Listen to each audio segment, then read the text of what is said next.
Então, nós podemos dizer que esse lugar humano, esse espaço humano, ele serve de duas formas.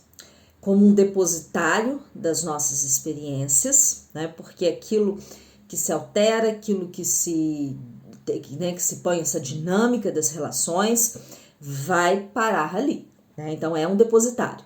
Mas também nos serve como um local de acesso dessas experiências, né? Lá que nós buscamos a nossa história, né? Se nós temos a condição de repensarmos, né, de alterarmos, porque também podemos buscar o que já se tem construído, tá bom? Então, tanto como um depositário, quanto um lugar de acesso, que assim possibilita a percepção da nossa história, né? De como que era, de como que mudou, de como que está e de para onde que aponta, né? Então, a linguagem, ela permite a gente fazer essa construção da historicidade de um grupo, de um povo.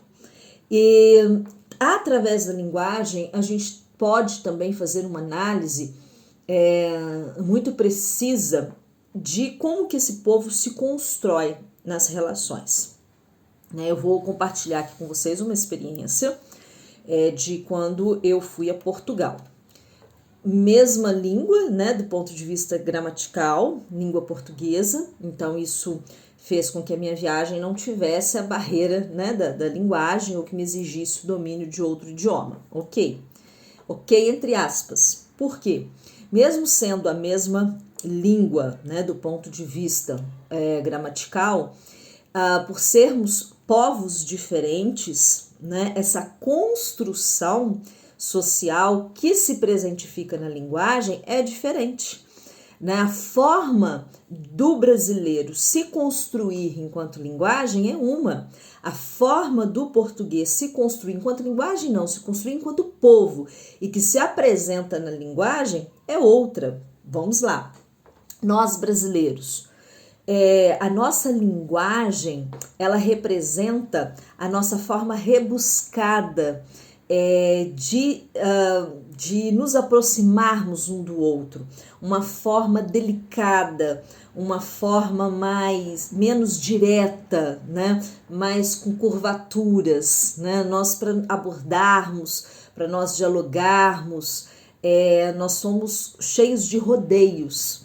Quem não teve a experiência de estar fora, talvez não consiga olhar para o seu próprio povo com essa distância. Quando você tem essa oportunidade de fazer uma viagem ao exterior, isso é muito interessante e eu recomendo a todos que, quando possível, né, tenham como meta de vida, porque permite a gente se afastar da gente enquanto povo por esse contato com a diferença. É muito interessante. Aí que a gente se dá conta, talvez melhor, de quem a gente é, tanto no sentido de valorizar, quanto no sentido também de tecer críticas. O povo português, eles são muito diretos e isso me trouxe, na minha experiência com eles, algumas dificuldades, né? Eu me senti agredida em várias situações, tá? Eu senti a comunicação muito agressiva e emocionalmente mexeu comigo. Algumas situações que eu fiquei constrangida. Olha que interessante isso. E claro, né, foi passando o tempo, eu fui me dando conta de que não era pessoal, de que é uma forma deles se organizarem, né, uma forma da estrutura deles, que não é uma grosseria, porque a princípio soa pra gente dessa maneira. Para eles não, é a forma de estrutura do pensamento deles, não faz nem sentido essa maneira, né, de mais suavidade, de mais contorno que nós usamos, né? E aí eu vou dar um exemplo para vocês. Eu fui pegar um ticket, acho que para usar um transporte coletivo, e não estava conseguindo, acho que efetuar o pagamento ou tirar o ticket, alguma coisa assim. E tinha uma pessoa ao lado, uniformizada, que estava ali para prestar esse serviço de comunicação. Aqui, para nós brasileiros, isso é muito automático, né? Você vê uma pessoa que está ali, que domina aquele serviço e estar para prestar a informação, é automático nós solicitarmos, né? Por favor, você pode me ajudar aqui? É automático. Aquela pessoa lá em Portugal que estava ali para resolver a problema, ela não estava ali para oferecer apoio, ela estava ali para resolver problemas que escapa a possibilidade do usuário resolver. Olha a diferença. Quando eu disse para ela se ela poderia me ajudar, ela virou para mim e falou assim: tu não sabe ler? Tu não sabes ler? Né? E eu levei um susto, sei. Aí ela disse para mim: então tu leia. Olha que interessante.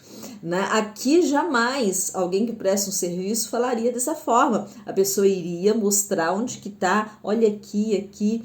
Vê como que isso é diferente, e para ela não faz sentido. Se a informação estava ali, era uma questão de procurar, não faz sentido que eu tenha solicitado a ajuda dela.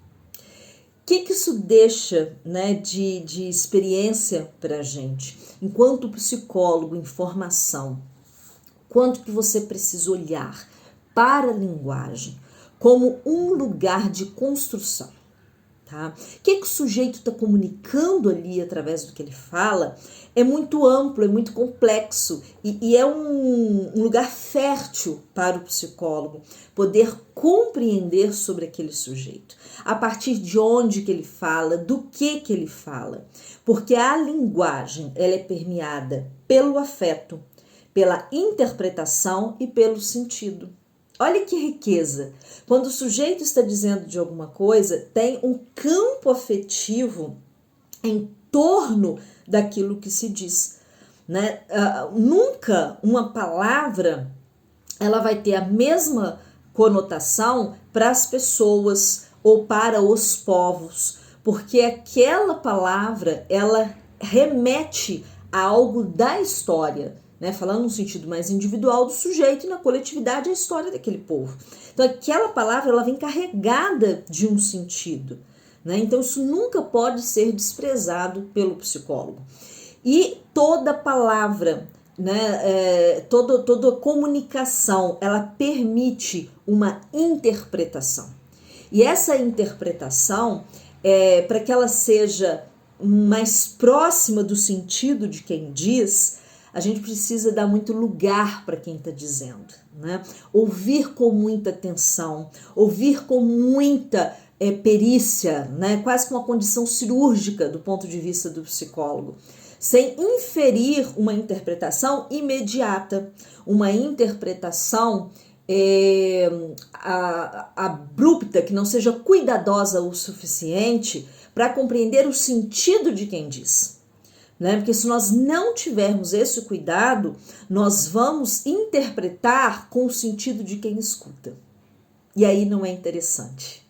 O psicólogo, ele é exatamente aquele que desenvolve essa competência, essa habilidade de ouvir a partir do sentido de quem fala. Né? Do sujeito que fala, dos sujeitos que falam, dos grupos que falam, dos povos que falam. Porque eles falam a partir de um sentido que eles construíram. Né? Que se nós não formos capazes de compreender, não seremos capazes de intervir. Eu só consigo fazer uma boa intervenção com qualidade quando eu estou o mais próximo possível na minha escuta do sentido de quem diz. Tá? Então a linguagem é para o psicólogo uma grande ferramenta que nós precisamos ter como aliada. Então, compreender que ela é um lugar de construção humana, que ela é permeada pelo afeto, que ela possibilita a interpretação e que ela vem carregada de sentido, eu acho que é básico para que nós possamos fazê-la uma ferramenta do nosso trabalho. Tá bom? Ficamos por aqui e desenvolveremos melhor depois. Um abraço.